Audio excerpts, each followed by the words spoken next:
Welcome to another video from Creativo Solutions. You're currently watching the Accounting for Non-Accountants video series. I hope these videos are helping you better understand accounting and apply it in your day-to-day life. Please post comments and questions below. Tell me what questions you've got and I'll create the video to help you. Also subscribe to the channel and you'll be the first to know when new material is uploaded. We do have a new Instagram page, so please follow us on Instagram and visit the website for more information to help you. In this video, we'll be summarizing the progress we've made so far. Over the last few videos, we've discussed many concepts, we've looked at the rules, and now we're going to revise some of the key concepts that you need when approaching accounting. The first is focusing on the financial position. We know the financial position of a company is going to depend on its assets and its liabilities. So if I'm looking at assets, we know assets are items we control, so resources or possessions that we have within the business. And then we've got liabilities, which are obligations, things that we need to pay, what we owe. If we're looking at assets and liabilities, to have a good financial position, you want your assets to be greater than your liabilities. That would be seen as a good financial position. If we have a bad financial position, well then your assets are less than your liabilities and the business won't be in a good financial position, because after having paid all the liabilities, we don't have any assets left over and we still need to pay more in terms of the liability. So you don't want to have a bad financial position, you'd want a good financial position.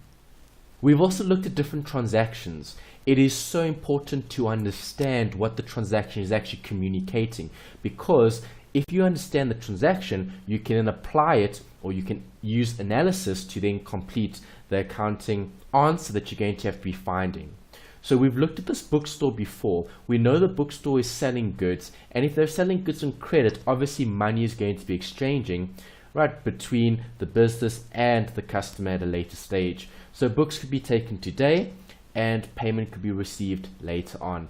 If we understand what the actual transaction is, we'll then be able to identify the key accounts, we'll be able to identify the elements, we'll be able to understand the effect, and then we get the debit and credit from the accounting rules. So if I'm looking at a bookshop and they're selling on credit, the key account that should come to mind is sales, because you're selling, and debtors, because you have a customer who owes. So when the transaction actually arises, you record the debtors and you record the sales. Later, when the customer comes and pays you back the amount that they're owing, you're then going to be affecting the debtors account and the bank, because now that's a separate transaction. So you first sell on credit, that happens today on day 1, and late on day 5 you receive the payment for that outstanding amount. So those are two separate transactions and you would analyze them separately. The rules are so important. We've looked at all of these rules and we've looked at each and every one of them in a separate video. We spoke about what the definition is for an asset and a liability. The focus there is on the financial position. When looking at our assets and our liabilities, if our assets are greater than our liabilities, we'll be in a good financial position. If the liabilities are greater than the assets, well, then that will be a bad financial position.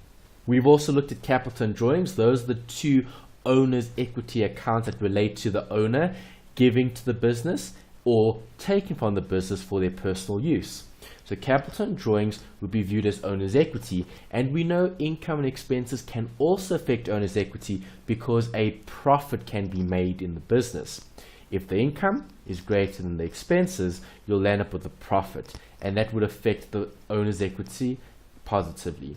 If the opposite is true, if the expenses are greater than the income, you'll then have a loss, and the loss would reduce the owner's equity. But those four accounts, capital, drawings, income, and expenses, all affect owner's equity. We also know that the debit is the left and the credit is the right. It's a fancy word that refers to two different sides of an account. Accountants don't refer to lefts and rights, they refer to debits and credits. So how do we apply the rules? This is probably the most important skill that you need to take away from all of these videos, is the ability to interpret and to analyze and to understand the actual transaction.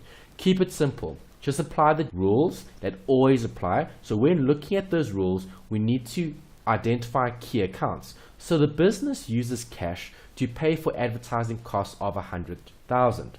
That's the transaction we've got here. So what should stand out is cash, because the business is using it and they're paying. So there's definitely a cash payment.